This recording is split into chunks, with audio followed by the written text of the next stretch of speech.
What's up guys, DuArktik here with another Marvel Strike Force video, and this video is going to be an announcement. On Monday, next Monday, we are going to be doing DuArktik Mission 8, and this is going to be the full run. As soon as it's possible, we're gonna start going through DuArktik Mission 8, we're gonna try to complete it as fast as possible, and try to be the first in order to unlock Odin. This is possible because of someone from my alliance that is already prepared for a DuArktik mission, but it's working that day, and he asked me if I wanted to participate, so of course I'm going to take the opportunity and try to complete DuArktik mission 8 for him.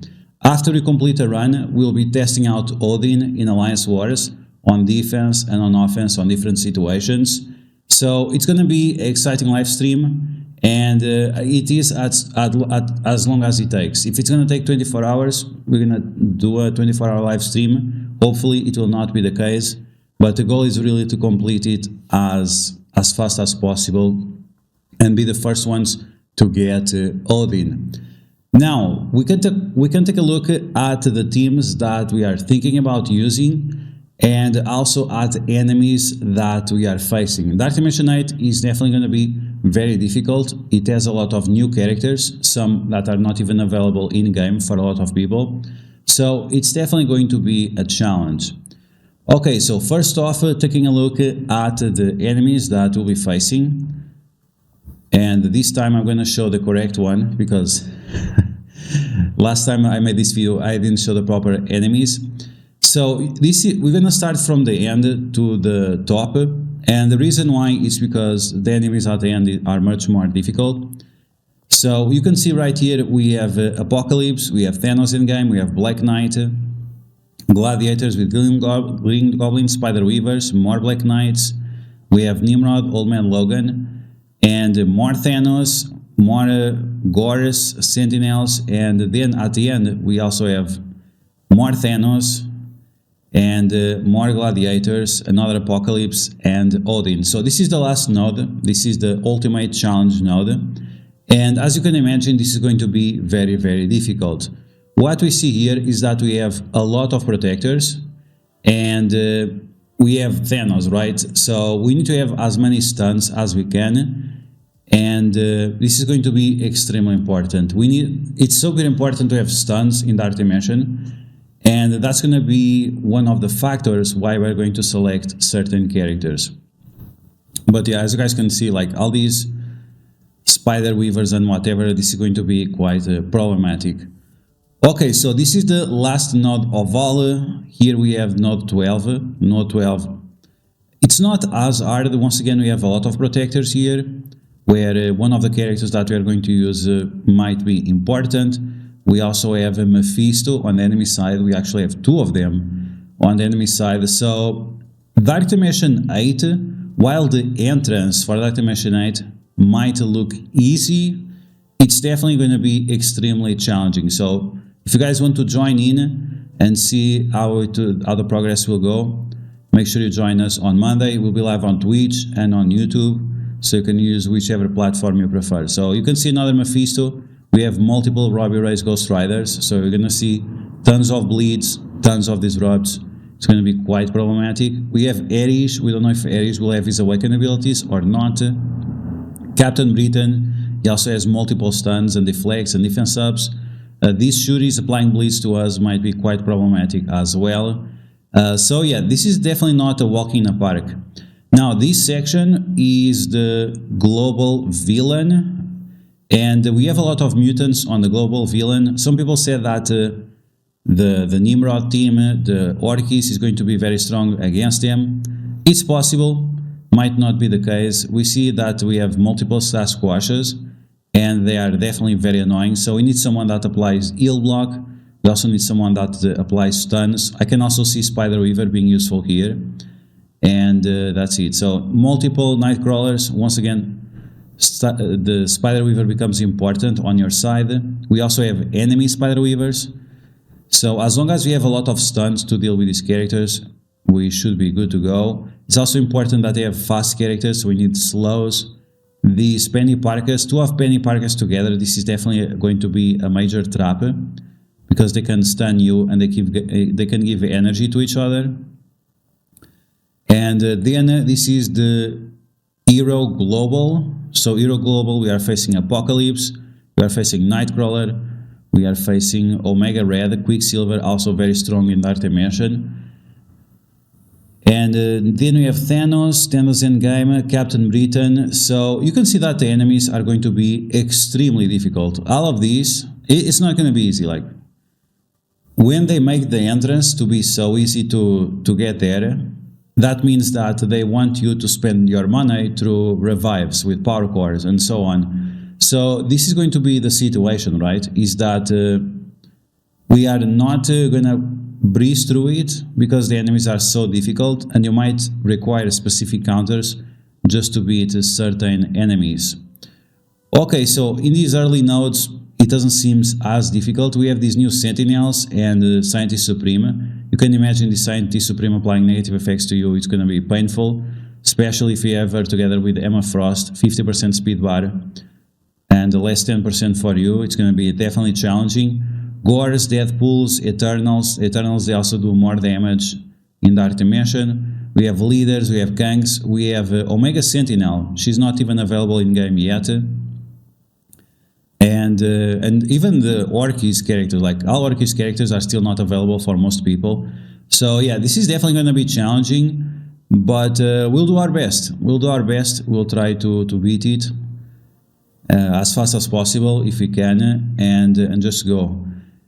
So yeah, these are the enemies that we are facing. As you guys can see, quite challenging, and this is the teams that we are thinking about using, that we already prepared, and hopefully will be good enough for us to complete these. So we have Spider Society. I think Spider Society right now is the best team you can take for city heroes. There is Robbie Reyes, there is Firestar, there are a few options that you could possibly take. Once again, remember that this is not a team that I would recommend for everyone. This is the team that I would recommend if you have all kinds of resources available to you. That's it. If you don't have all these resources, this might not be the optimal choice because you might compromise yourself. So for example, Ghost Spider, she's fine outside of Dark Dimension, but she's better in Dark Dimension and in Raid. So we're going to take her for that, but it's not a character that I would take myself. Then we have Sinister Six. We're going to use the full team, and this is because we have multiple mechanics. So we have Mysterio, which is going to apply blind to everyone. We have Vulture, that is going to apply the drain, and we have Spider Slayer giving defense up, and Lizard giving death proofs for the entire team, also stealing enemies buffs and giving them to ourselves. So yeah, this is the team that we're going to use for city villains. For global heroes, the team that we have planned is Illuminati with Nightcrawler and Black Knight, but we are still discussing if you're going to use Spider Weaver or not, because the Spider Weaver charges and the stun and the fact that she can spread evades and offense up to the allies is also going to be very important. So the plan is going with this team plus Black Knight, but if something shows up and we need Spider Weaver, then we'll take her as well. Then we have Global Villain, and for Global Villain we have multiple options. First option is going to be Orkis with Apocalypse, but we also have Cabal on standby for us to use in case it's necessary. Other thing that having multiple characters allow you is to spend less power cores reviving, which is definitely going to be a monetary bottleneck that we want to avoid as much as possible. So if we have the chance of spending ISO rate rather than spending like 5,000 power cores reviving people, of course we're going to take the cheapest option that is available to us. But this is one of the options. The secondary option, if necessary, we're going to use Cabal as well with these characters. And sometimes it's just better to use 3 different characters, and then you just have to revive Apocalypse, right? Because it's going to be cheaper to revive one character rather than reviving a full team. Okay, and for the last section, we have different plans for the last section. This should be the main team. We have been discussing about this. We thought about Nova.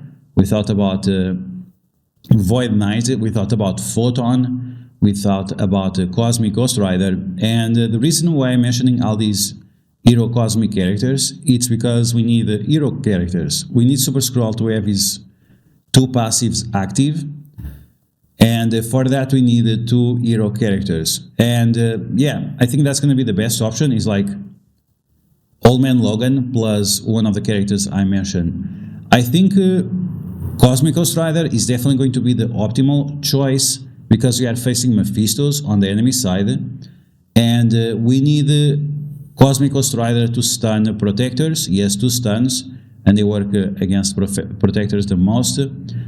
And he also clears positive effects on the enemy side, so that would be great. He also clears battlefield effects. Once again, we are facing Mephistos on the enemy side, so that's definitely something that we have to deal with. So overall, I think this is going to be probably the best team that we can take. So these are the teams that we are going to take, the 5 teams plus additional options that we might have. And once again, hopefully we'll be able to do the full run, day 1, in less than 24 hours, and finally unlock Odin and see his power in Dark Dimension or in Alliance Wars. We're going to also test him out in Arena, of course, in Arena. And next week, hopefully, you'll see him also in Cosmic Crucible. But yeah, guys, that's going to be the video. I hope you guys enjoy it. I hope you guys join us on Monday in order for us to participate in this journey of Dark Dimension 8. Day 1, first run. Once again, we're going to try to complete it as fast as possible, but we'll see. Might even not be possible, or might be just too expensive. We'll see how that goes. But yeah, guys, that's going to be the video. I hope you guys enjoyed. If you did, make sure to smash that like button. And if you found the video helpful or interesting, make sure you share it with your friends so they can also join us in this journey. And that's all for now, guys. I'll catch you guys later.